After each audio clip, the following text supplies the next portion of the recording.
నమస్తే. This is Sourya. Welcome to our channel. ఈ రోజు మనతో పాటు సీనియర్ పొలిటికల్ అనలిస్ట్ ఏమంది రామారావు గారు ఉన్నారు. వారితో మాట్లాడదాం. నమస్తే సార్. నమస్తే.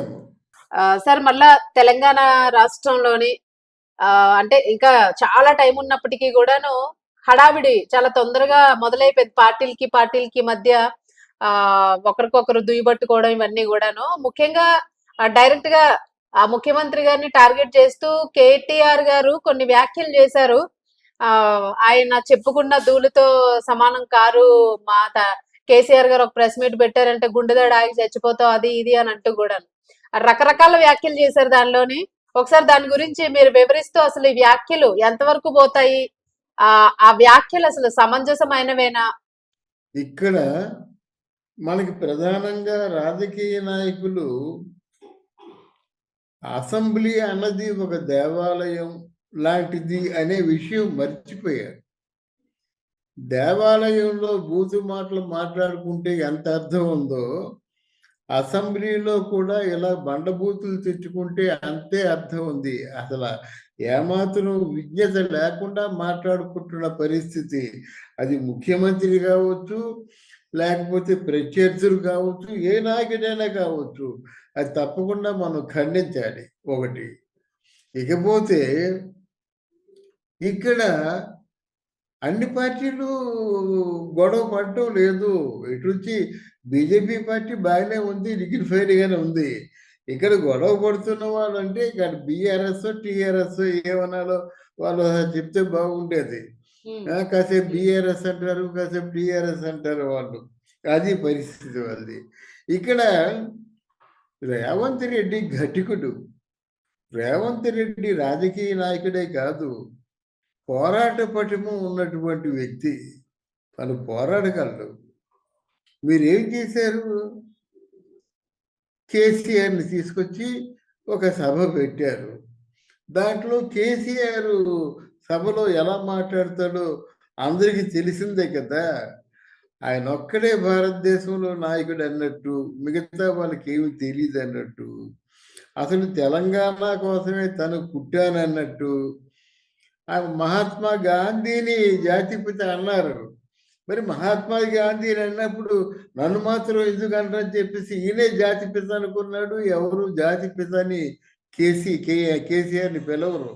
ఆ కేసీఆర్ అంటారు కానీ దాని ముందు జాతిపిత తగిలించరు. ఆ జాతిపిత అనే అర్హత గాంధీ గారికే ఉంది, ఇంకెవరికి ఉండదు, ఉండకూడదు. ఇక్కడ మీరు ఏం చెప్పారు? మీరు నోటుకు వచ్చినట్టు తిడుతూ కాంగ్రెస్ పార్టీ లాభం లేదు, కాంగ్రెస్ పార్టీ విఫలం అయిపోయింది, రేవంత్ రెడ్డి ఏదో బజార్ రౌడీ, వీధి రౌడీ ఇలా అంటున్నట్లయితే ఆయన ఎలా ఫీల్ అవుతాడు? పైగా రేవంత్ రెడ్డికి అంతకుముందు చాలా మంచి బహుమానం ఇచ్చారు కదా. ఏ నాయకుడైనా సరే తన కూతురి పెళ్ళవుతుంటే జుట్టు పట్టుకొని ఈడ్చుకు వెళ్ళిపోయారు కదా, అది మనసులో ఉంటుంది కదా. పెళ్లి సమయంలో వెళ్ళి 16 రోజులు జైల్లో పెట్టినప్పుడు అంతర్గతంగా ఉండదా? మన ఏ గౌతమ్ బుద్ధులం కాదు కదా. అది ఉంది. ఉన్నప్పుడు కూడా ఆయన కక్ష సాధించవచ్చు అనేటువంటి ఆలోచన ఉన్నట్టయితే ఆయన ముఖ్యమంత్రి అయినటువంటి మొదటి వారంలోనే కేసీఆర్ని అరెస్ట్ చేయొచ్చు. ఆయనకి ఆ పవర్స్ ఉంటాయి. చేయలేదంటే ఆయనకి కక్ష సాధింపు ఆలోచన లేదు. ఒకటి. 2, కేటీఆర్ ఏమిటి, వర్కింగ్ ప్రెసిడెంట్ అయిన తర్వాత ఈయన ఏదో చదువుకున్నాడు అనుకున్నట్టయితే బండబూతులు మాట్లాడుతున్నాడు ఏమిటి? నాకు అసలు అర్థం కావటం లేదు. నోటు మాట్లాడడం కాదు కదమ్మా. అవును, రాజకీయం అంటే అది కాదు కదా. నోటు ప్రత్యర్థులు ఇంకా జాగ్రత్తగా ఉండాలి. ఎందుకంటే ఒకసారి మీ వల్ల ప్రజలు నిరాశపడి మిమ్మల్ని ఓడించారు, అది సత్యం. తర్వాత మళ్ళీ ప్రజలు మిమ్మల్ని నమ్మాలంటే మీ మాటల్లో వాస్తవికత, తర్వాత ఏంటంటే ఈ ఒక విధమైనటువంటి చౌకబారుతనం ఉండకూడదు. అంటే నా చెప్పు కింద ధూళి ఏంటంటే దాని ఇంకేదో అంటాడు. అది వాడు చెప్పు కింద ధూళిని ఈయన ఇంకేదో చూడవలసిన అవసరం లేదు. ప్రజల్ని చూడండి. ధూళి చూస్తే ఏమొస్తుంది? దానికి ఏమి రాదు. ప్రజలు ఏమనుకుంటున్నారో చూస్తే బాగుంటుంది. ఇకపోయినట్టయితే రేవంత్ రెడ్డి ఈ ఉరి తీసుకో అని అనే మాట మాత్రం గతంలో రేవంత్ రెడ్డిని చాలా మాటలు మాట్లాడాడు కేటీఆర్. ఆ మాటలకు సమాధానంగా ఉరి తీసుకోవనేది తప్పే అవుతుంది. ఆ మాట చెప్పకూడదు. ఈయనెవరు? జగన్మోహన్ రెడ్డి లాంటి మూర్ఖుడైనట్టయితే చంద్రబాబు నాయుడిని కాల్చి చంపండి, నరికేయండి అని గట్టిగా కేకలేస్తాడు ఆయన. ఆయన చెల్లిపోయింది. అంటే ఫ్యాక్షన్ రాజకీయాల్లోంచి వచ్చాడు కనుక సరి అంటే సరిపుచ్చుకున్నారన్నమాట. ఆయన అలాగే మాట్లాడతాడు. ఎవరినైనా చంపి మాట్లాడు అంతే. ఎవరైనా చచ్చిపోయినట్టయితే ఆయనకు ఓ సంబరం. వెంటనే వెళ్ళిపోతాడు, ఓ మీటింగ్ పెడతాడు. అది వేరు. అక్కడ తీసి పక్కన పెడదాం.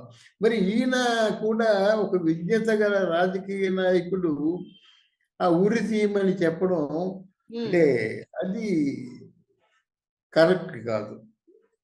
అయితే రేవంత్ రెడ్డి పరిపాలన విషయంలో మాత్రం చాలా డేరింగ్‌గా చేస్తున్నాడు. అనుకున్న పనులు చేస్తున్నాడు. ప్రజల తాలూకు సంక్షేమాన్ని ఆలోచిస్తున్నాడన్నమాట. అంటే ఇక్కడ ఇటువంటి పరిస్థితుల్లో ఎవరైనా కాళ్ళకు అడ్డం పడ్డారంటే ఎవరికైనా కోపాలొస్తాయి. కోపాలొచ్చినప్పుడు అక్కడే మరి ఈ రాజకీయం చూపించాలి. పీకల వరకు కోపం వచ్చినప్పుడు అది బయట పడితే నువ్వు రాజకీయ నాయకుడివి కాదు కదా! ఎందుకంటే నిన్నన్నది ఒక వ్యక్తి. నువ్వు చూసుకోవలసింది 4,00,00,000 మందిని. అవును. ఒక వ్యక్తి తాలూకు మాటలను దృష్టిలో పెట్టుకొని ఈ 4,00,00,000 మందికి అన్యాయం జరగకూడదు కదా! అలాగని వాళ్ళు ప్రత్యర్థులు కూడా నిజమైన ప్రత్యర్థులైతే ఈ పాలక వర్గం వాళ్ళు ప్రజలకి మంచి చేస్తున్నారా? చెడ్డ చేస్తున్నారా? మనం ఏమి చేయలేకపోయాం, వీళ్ళేమి చేశారు? మనం చేసిన తప్పులేమిటి?